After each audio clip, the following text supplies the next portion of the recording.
Hello and welcome back to the P S Gilmore story and episode 22, which is incredible. It's part 5 of the National Peace Jubilee story, and I'm going to call it the National Peace Jubilee, the collection, because this is going to tell you more about the story and the proof within that story, and of the magnificent jubilees as never before. I always think, and I've read an awful lot about the Peace Jubilee that was told up to now, and I always feel that you should be very skeptical in some respects as to your sources in regards to the Jubilee. What proof do these people have? What is this supposition? Is this imagination? What is it? In my case, I'm adamant it's primary proof material. It's from the actual event. It's from the time frame of the event. And it's told at the time of the event about the event. So hopefully you'll enjoy this. So welcome back, everyone. And you know, when I'm talking to people, people are amazed about the story because they say, well, hold on a second, I never heard of this before. Why? If it's as big as you're saying, that's me. If it's as big as I'm saying, why have I never heard of it? Why is there not a movie or a play or a film or something about this? A book? And of course, if Gilmore is as big as you're saying, in fact, I've said often that Gilmore was the Bono of his day. How come we never heard of this either? And we never heard of him? And of course, the Peace Jubilee, the National Peace Jubilee, that was supposed to be, according to what I'm saying, the celebration of the musical end, if you like, of the Civil War. It was, as you do with music, you bring one chord in unison with another chord, and hopefully you end up with the two chords being in harmony. Likewise, Gilmore wanted to see north and south, east and west, state upon state, cities upon cities, people from everywhere being in harmony with each other, and that this would all help in the reconstruction of the country. And that's obviously why Ulysses Grant got involved. So these are all legitimate questions. Maybe this will help to solve some of them. So now I'm going to show you some of the proof, and I hope you enjoy it. Welcome back, and please click like and subscribe, and tell your friends about it and so on. So let's start the ball rolling. Why do we not hear more about this, I suppose? Let's start roughly. I have 4 books here. 4 great books. Music of the Civil War by Stephen Cornelius. Bugle Resounding by Bruce Keeley and Mark Snell. Battle Hymns by Christian McWhirter. And Bands and Bandsmen of the American Civil War by Kenneth Olson. And to give you an idea, these are tremendous books. These are books that should be on everyone's shelves who's into the Civil War. I love these books because of the detail that they go into in terms of the music of the Civil War and so on and so forth. But what I find is amazing is, for instance, in this book, The Music of the Civil War era by Professor Cornelius, on page 226, he mentions the Peace Jubilee and how important band music was, etc., etc. But other than some passing details about the anvil course and so on, I find no mention whatsoever about the purpose of the National Peace Jubilee, that it was the musical celebration of the end of the Civil War. Bugle resounding is I give you another example, page 198.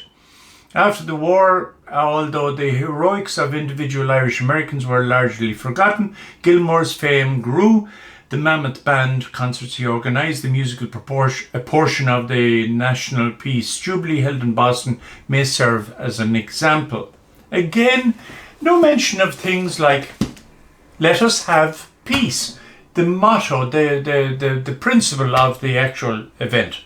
Now, there could be other mentions within this, but I'm trying to come up with a reason why this has been missed. Maybe one such reason is what we're now going to do here. We're going to look at proof. We're going to look at material ephemera, items that probably should not exist today. Epiphemera. Epi is the mayfly, should last for a day, like a ticket, like a concert program, and then be thrown away. All of these items that I'm going to show you are over 150 years old, so let's get started. When I suggested at the very, very start that Gilmore's announced in 1869 through what he called a prospectus, it was called the Grand National Peace Jubilee Musical Festival, and this was published in newspapers at the time and across the country, and much to the amazement of people, they saw this story and they were absolutely dumbfounded. What? Was this guy mad? And it had details of the prospectus of the program. The first day, the second day, the national anthem would be played, the grand chorus of 20. Now in this one here, the grand chorus of 20,000 voices, that was reduced afterwards to 10,000.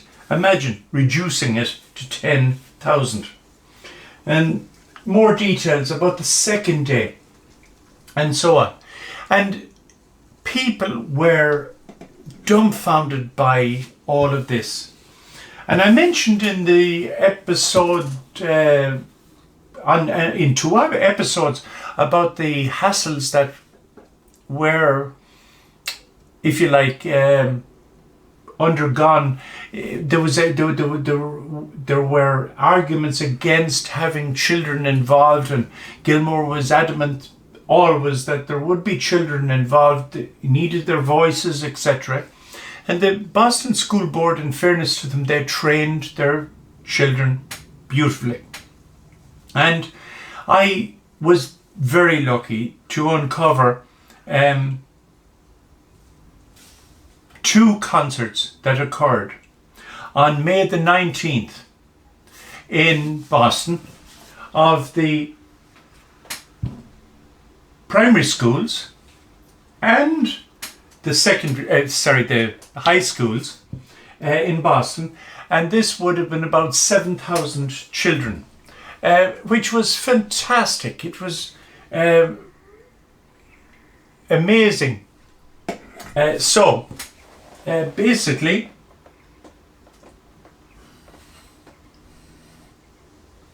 I'll just bring that up there a little bit. hopefully that'll help a little bit, and we'll focus in a bit more. So here we have those two particular concerts, and then less than a month later we have the instructions given out to the choir in regards the, hold on a second, have we got everything there? In regards the choir, the chorus rules and so on and so forth. And shortly afterwards we have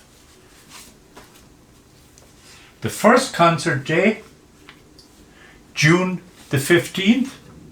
The second one, June the 16th. Then June the 17th.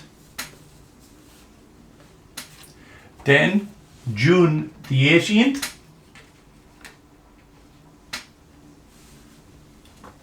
And finally,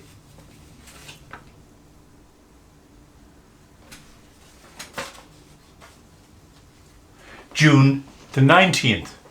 Now,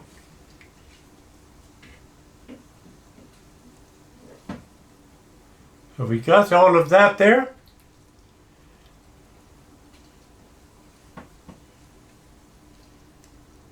So, we've got the 5 days here. 15th, 16th, 17th, 18th and 19th.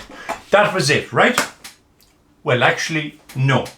Because on the 19th, that was a Saturday, obviously, and everyone was delighted with the event and so on, but there were still people in the city. And so on the 20th, they held another concert. That was the Sunday, and being a Sunday and constitution the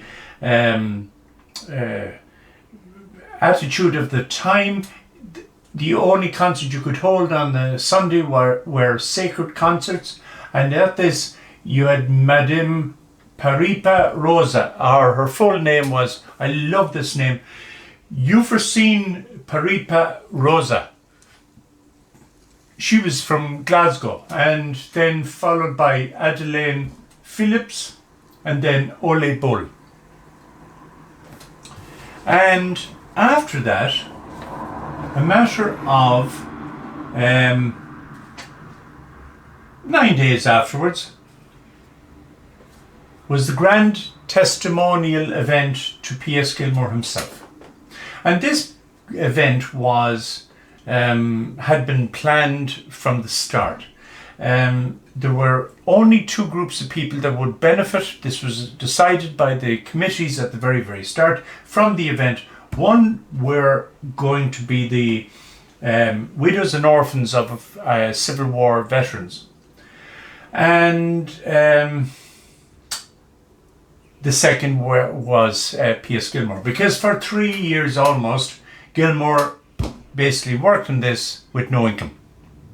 In the meantime also he kept his band going and performing and so on. And of course income was down because he wasn't appearing as regularly as he would normally be and so on. So Gilmore was going to be a beneficiary through grand testimonial. Now what's particularly interesting about this, if you notice here this mark here, when I bought this, and this has been consistent throughout the collection, people have identified them, and these were almost minded, as I said, in religious items. They were minded in drawers for 150 years, and this is an example because somewhere or other this was minded with this sitting over this, and you see the little piece of the flag or the banner or whatever it was, but this, I would assume, would have come out of the Colosseum and then be folded up and put over that, and it bleached over and through this concert program. So those two things should never be separated.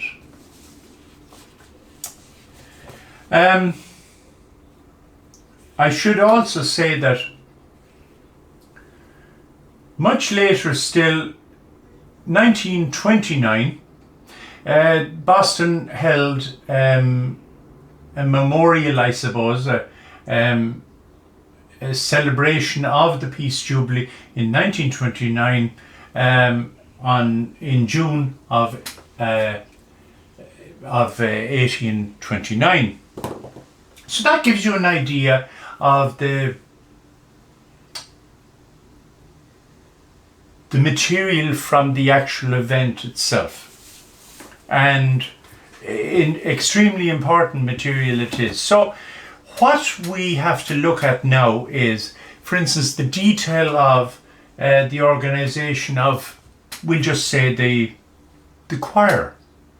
So each of the choir were divided into bass, alto, soprano, and so we had the bass choral ticket, the soprano choral ticket, and the alto choral ticket. And each of these choral tickets had a ribbon which went on to their lapel. And that ribbon was very important because at a distance you'd be able to say, if you were on the door, and there were ushers on the door throughout, bass over that way, alto this way, etc., etc., obviously. And so when I think of, compared to the tools that we have today in terms of lanyards and everything else, these people were every bit as organised as we are today. And it's incredible what they did do without the help of such things as computers or phones or anything else. Also, your musicians had a musician ticket to get in for each of the days and so on. They would have also had, I have it somewhere or other, a lovely little white ribbon, which at a glance you would say, lovely. Musicians, down this way. As well as those ribbons, each of the individual choirs that were performing, they would have maybe had their own ribbons as well. Here's the ribbon of the Chelsea Choral Society, and they proudly would have worn that on a lapel so they'd see fellow members. Now, in the National Peace Jubilee itself, the average person would have gone in, gained entry into the event with a ticket very similar to this, National Peace Jubilee, with a stub on one side. It also shows the door and the slip to give you an idea of where exactly to go for that particular ticket. Once the Peace Jubilee was finished, remember that the Colosseum still stood, and so they were still trying to raise money for the widows and orphans and such charities as this. And so this ticket that I just put up became, can you see this here? The Colosseum Association ticket, very similar to the previous one. But now on this ticket here, you still had your stub, you still had your ticket and what day and so on and so forth. But on this one, you also get ownership, a share if you like, of some of the stock of the items inside, like the furniture or the timber or the flags or whatever it is. in the Coliseum building. And you could redeem this at a later stage. There would be concerts held. Here's a ticket for a promenade concert at the Coliseum in October. This is an important date, the 22nd, 1869. And of course, back to the musicians and so on and so forth. If you were going to the actual event and you were not sure who was Ole Bull, the violinist, or for that matter, P S Gilmore, well, you also were given photographs. That's called a carte de visite. This is called a tintype. And if you did have to travel fairly far, here's a special ticket issued by Erie Railway Company to and from Boston and return, and it's for the Peace Jubilee, and this is for the musicians. So each musician was given a free ticket to and from. They were very, very organised. The other part of this event was the humour. The newspapers, bear in mind, some nations would have a fairly high illiteracy rate. Ireland, funny enough, seems to have had above average compared to some nations, primarily because of schools been opened in the 1830s in Ireland, and also head schools. But the funny thing anyway was that there were various booklets like this one here that were not given out but sold for the gigantic sum of 10 cents, price 10 cents. The Great Peace Jubilee. And in this I'll read a little section of it. It's making fun of the whole event and so on.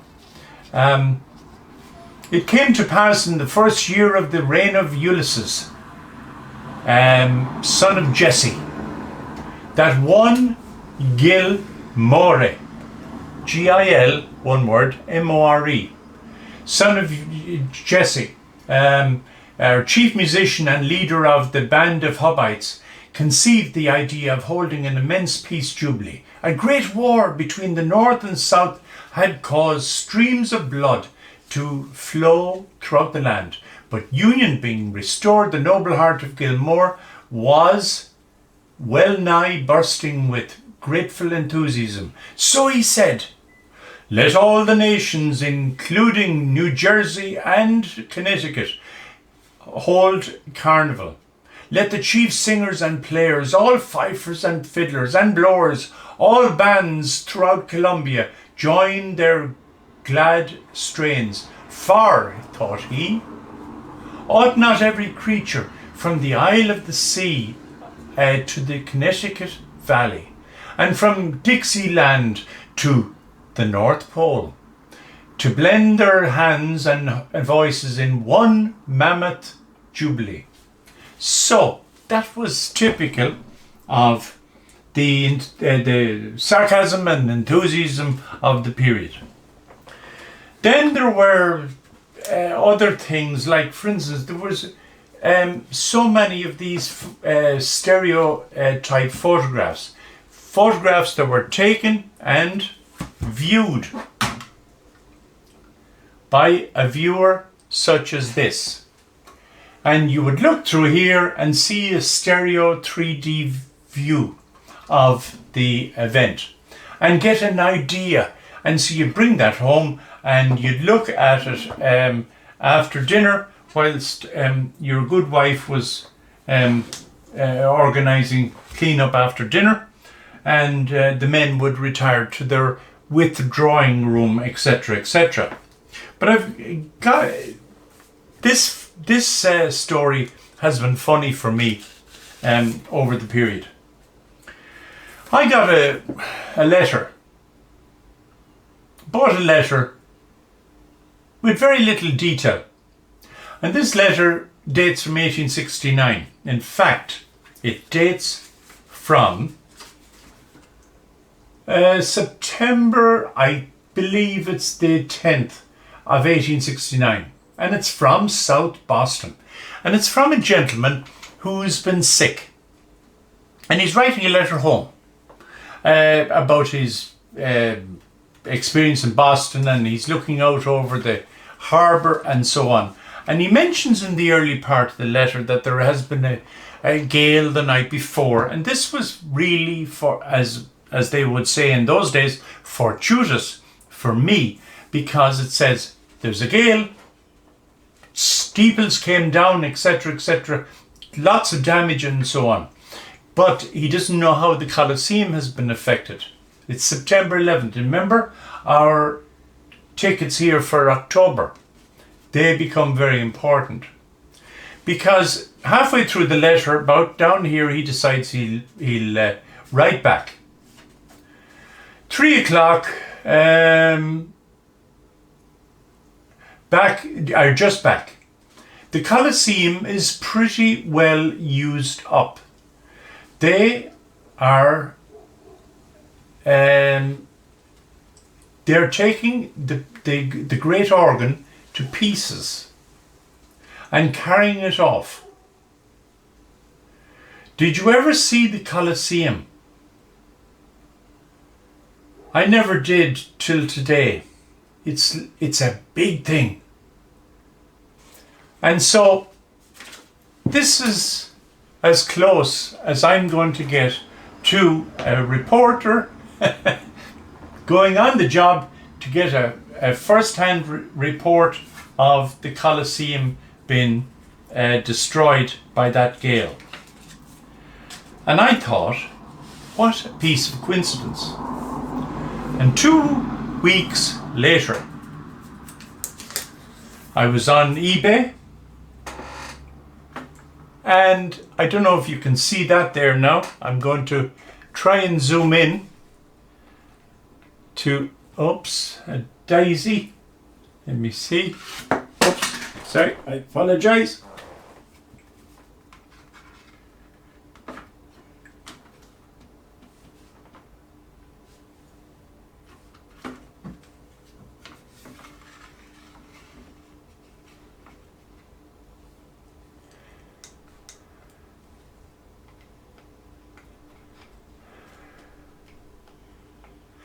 So if you can pick that out there, there's the Colosseum. The back wall of the Colosseum and the roof, etc., etc., has been pretty well destroyed. And shit, oh my God, good man, Jarlath.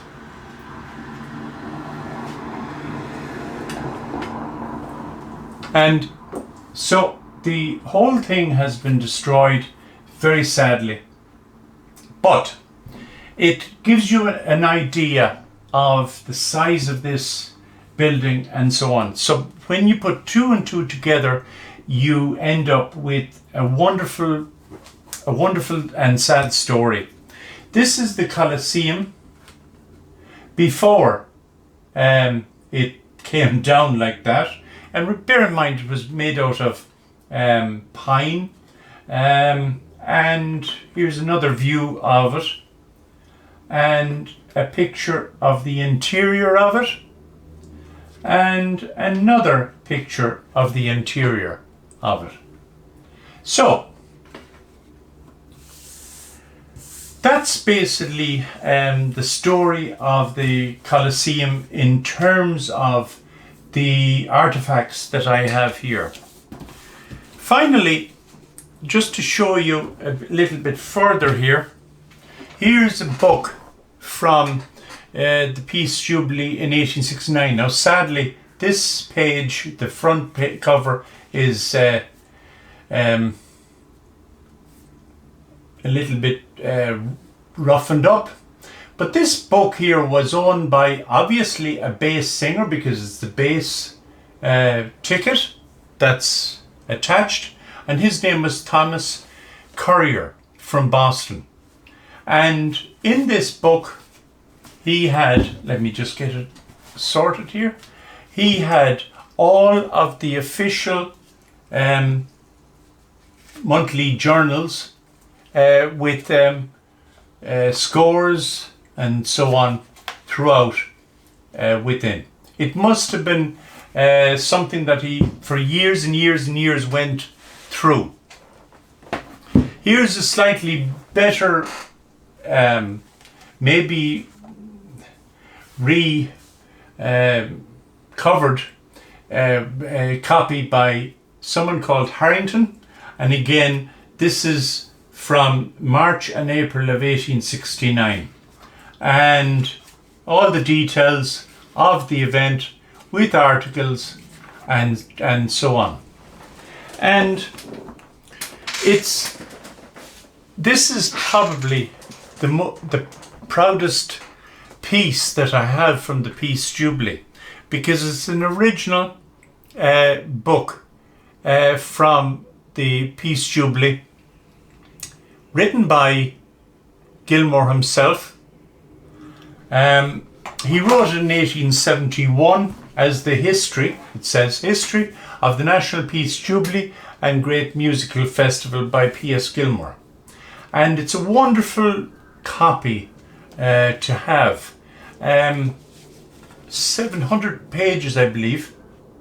Yes, 7 at the very back, over 750 pages. A wonderful anthology and history of the Peace Jubilee, which again, when this existed, why wasn't it searched? So, basically, ladies and gentlemen, that's the story of the Peace Jubilee for the moment.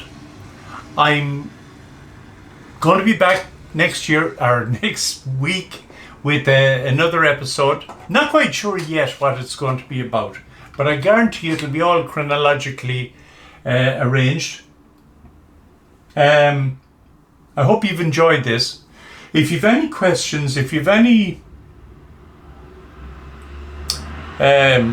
information to give to me, I'd be delighted.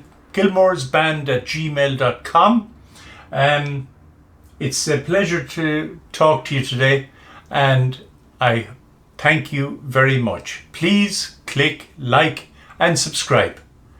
Have a good one, and bye.